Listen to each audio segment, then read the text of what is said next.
నటి శోభిత ధూళిపాళ్ల త్వరలో వైవాహిక బంధంలోకి అడుగుపెట్టనున్నారు. మరో 2 రోజుల్లో ఆమె బ్యాచిలర్ జీవితానికి గుడ్ బై చెప్పనున్నారు. నటుడు నాగచైతన్యతో బుధవారం ఆమె వివాహం జరగనుంది. ఇప్పటికే పెళ్లి వేడుకలు ఇరు కుటుంబాల్లో ప్రారంభమయ్యాయి. కాబోయే వధూవరులకు ఇటీవల మంగళ స్నానాలు చేయించారు.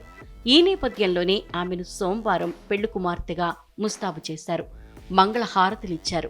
దీనికి సంబంధించిన ఫోటోలను శోభిత తాజాగా నెటిజన్లతో పంచుకున్నారు. ఇందులో ఆమె సంప్రదాయ చీరకట్టులో మెరిసిపోతూ సిగ్గులొలికించారు. సంప్రదాయ చీరకట్టులో మెరిసిపోతూ మరింత అందంగా కనిపించారు.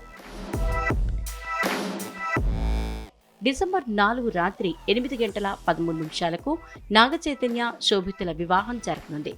అక్కినేని కుటుంబం ప్రత్యేకంగా భావించే హైదరాబాద్లోని అన్నపూర్ణ స్టూడియోలో ఈ పెళ్లి వేడుక నిర్వహించనున్నారు. స్టూడియోలోని ఏఎన్ఆర్ విగ్రహం వద్ద పెళ్లి జరగనుందని ఇప్పటికే చైతన్య చెప్పారు.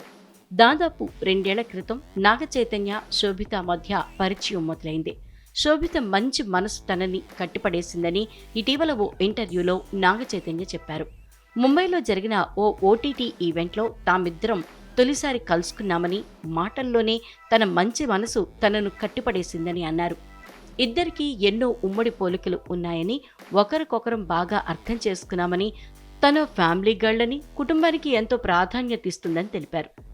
అందుకే ఆమెతో కలిసి జీవితం పంచుకోవటానికి ఆతృతగా ఎదురు చూస్తున్నా అని నాగచైతన్య అన్నారు. ఇక తను చాలా కూల్గా కామ్గా ఉంటాడని, ఆడంబరాల్ని ప్రదర్శించడని, అందరితో హుందాగా వ్యవహరిస్తుంటాడని శోభిత చెప్పుకొచ్చారు. ఎదుటివారికి ఎంతో గౌరవం ఇస్తాడని, ఆ లక్షణాలే తనకు బాగా నచ్చాయని శోభిత ఓ సందర్భంలో చైతు గురించి చెప్పారు.